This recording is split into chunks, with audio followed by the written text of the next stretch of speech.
Словно вода льется из плавильной печи в ковш алюминий, нагретый до жидкого состояния. Подвергнув сплав металлургическим испытаниям, удаляя все примеси и газы, автокар выливает ее в раздаточную печь. Здесь в литейно-плавильном цеху осуществляется процесс первичного производства алюминиевых радиаторов. Участки литейного комплекса главного центра завода имеют программное обеспечение и минимизируют человеческий фактор. Вот раздаточная печь, и плавится алюминий.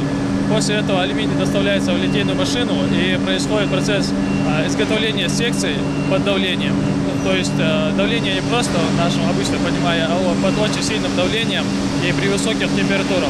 Полностью полагаться на работу роботов не приходится. Их неисправность может повлиять на качество тех же секций и нормативы выработки. Литейно-плавильный цех, где работает и Абдурахман Ханиев, изготавливает около 2000 секций в день.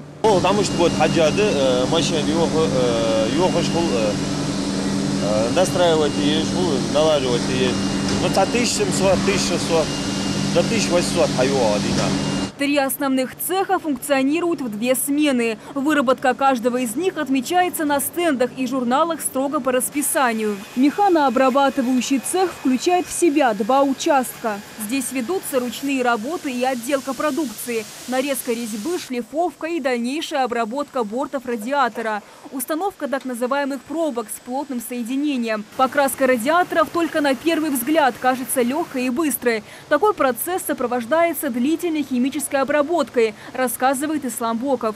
Снять это жирные масла с поверхности, чтобы нанесение грунтовки было правильно, чтобы не было недокрашенные радиаторы, чтобы потеки не образовывались для этого. Химия наносится уже, там стоят дозаторы, они уже автоматически добавляют, сами добавляют химию по процессу.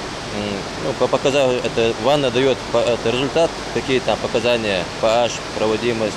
И исходя из этого дозаторы сами добавляют химию.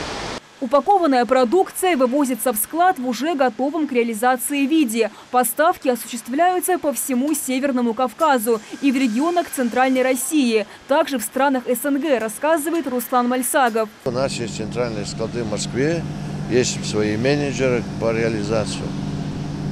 И по их звонку документы присылают, и отсюда отгружаем, и в Турцию, и это Туркменистан, Узбекистан. Функционирующий с 2017 года завод уже успел приобрести славу одного из поставщиков тепла страны. Энергомощность завода и продуктивный потенциал достаточно высокий, но учитывая спрос на его продукцию, уже решается вопрос о расширении производства. Если сейчас ежегодно изготавливается 2 миллиона секций для радиаторов, то уже с мая 2020 года эта цифра возрастет до 3 миллионов.